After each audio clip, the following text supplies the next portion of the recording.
बिस्मिल्लाहिर्रहमानिर्रहीम। अच्छा बच्चे, तो आज हमने पढ़ना है क्वांटम नंबर्स। अब क्वांटम नंबर्स हमारे पास क्या चीज़ हैं? तो quantum numbers are a set of integers that completely explain the structure of atom.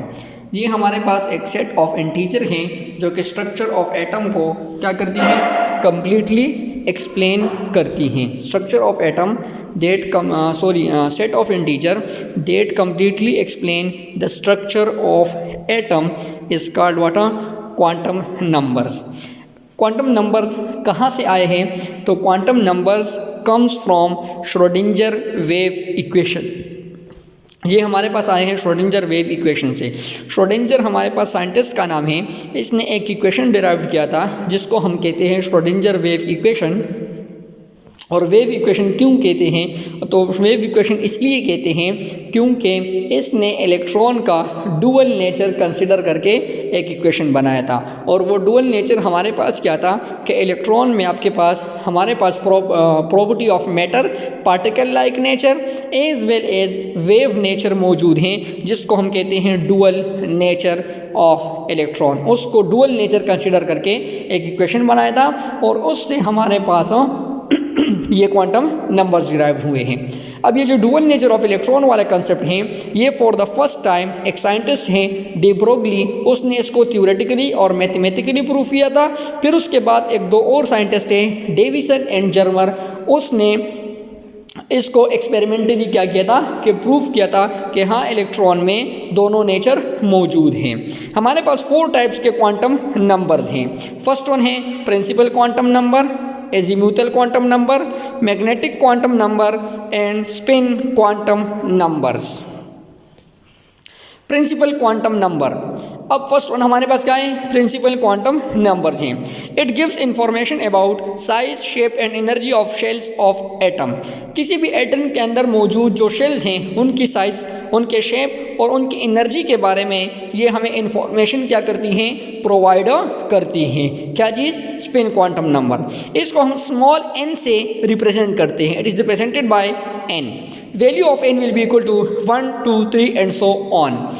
अगर हमारे पास फर्स्ट शेल है तो n की वैल्यू 1 होगी, सेकंड शेल है n की वैल्यू 2 होगी, थर्ड शेल है n की वैल्यू 3 होगी। इस तरह इंक्रीज होती जाएगी।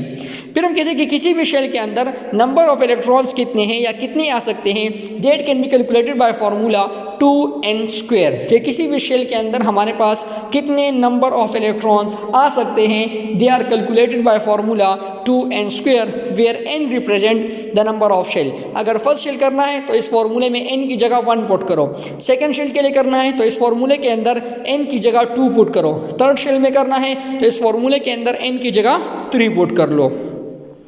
ये इस फार्मूले में जो n है it represent number of shells.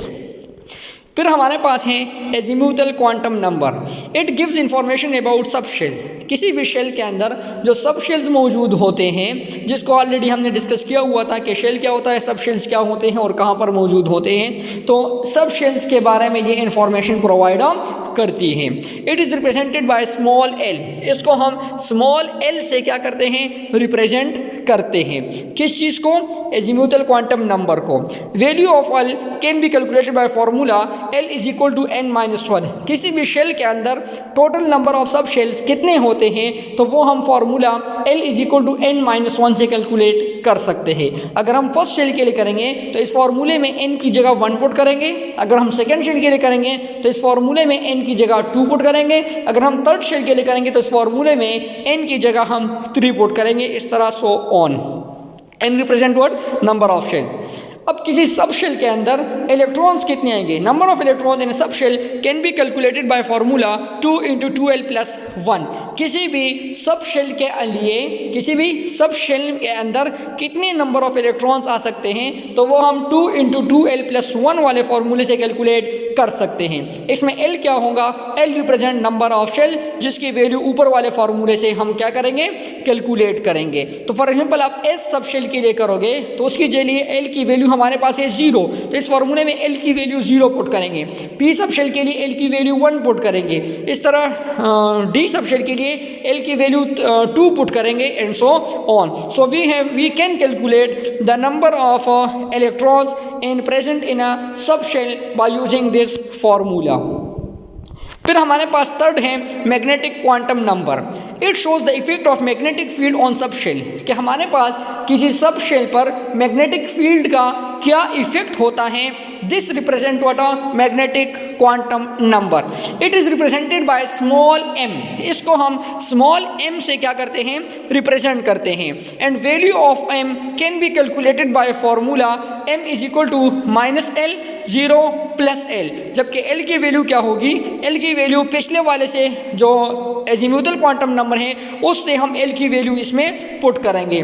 S सब शेल के लिए L की वैल्यू 1 पुट करेंगे, P सब शेल के लिए L की वैल्यू S सब शेल के लिए L की वैल्यू 0 पुट करते हैं, P सब शेल के लिए L की वैल्यू 1 पुट करते हैं, D सब शेल के लिए L की वैल्यू 2 पुट करते हैं इस फॉर्मूले में। तो m is equal to -L 0 + L से हम मैग्नेटिक क्वांटम नंबर की वैल्यू कैलकुलेट कर सकते हैं। और बेसिकली होता क्या है कि जब हम किसी सब शेल्स को मैग्नेटिक फील्ड प्रोवाइड करते हैं तो उसकी स्प्लिटिंग हो जाती है इनटू डिफरेंट डायरेक्शन, जो कि हमारे पास x y z है 3 डायमेंशन, उसमें इसकी स्प्लिटिंग हो जाती है। अब किस सब शेल की कितने डायरेक्शन में स्प्लिटिंग होती है, तो ये इस m वाले फॉर्मूले से हम उसको क्या कर सकते हैं, कैलकुलेट कर सकते हैं। L represent what, value of sub shells. फिर हमारे पास लास्ट वन है spin quantum number. It gives information about spinning of electron, कि किसी भी एटम के अंदर शेल हो चाहे सब शेल हो, उसके अंदर जो इलेक्ट्रॉन्स मौजूद होते हैं तो वो इलेक्ट्रॉन्स हम कहते हैं कि हमारे पास जो स्पिनिंग करती है, एक होती है रिवोल्यूशन, एक होती है स्पिनिंग। इलेक्ट्रॉन दो तरह की मूवमेंट करता है, रिवोल्यूशन भी करता है अराउंड द न्यूक्लियस और स्पिनिंग भी करता है अराउंड इट्स ओन एक्सिस। तो ये देखिए किसी भी एटम के अंदर जो इलेक्ट्रॉन मौजूद होते हैं वो दो तरह की स्पिनिंग कर सकते हैं, क्लॉकवाइज और एंटी क्लॉकवाइज। दो तरह की स्पिनिंग कर सकता है, या तो वो इलेक्ट्रॉन क्लॉकवाइज स्पिनिंग करेगा या वो इलेक्ट्रॉन एंटी क्लॉकवाइज क्या करेगा, स्पिनिंग करेगा। तो ये हमारे पास इंफॉर्मेशन प्रोवाइड करती हैं about spinning of electron present in a shell और सब शेल।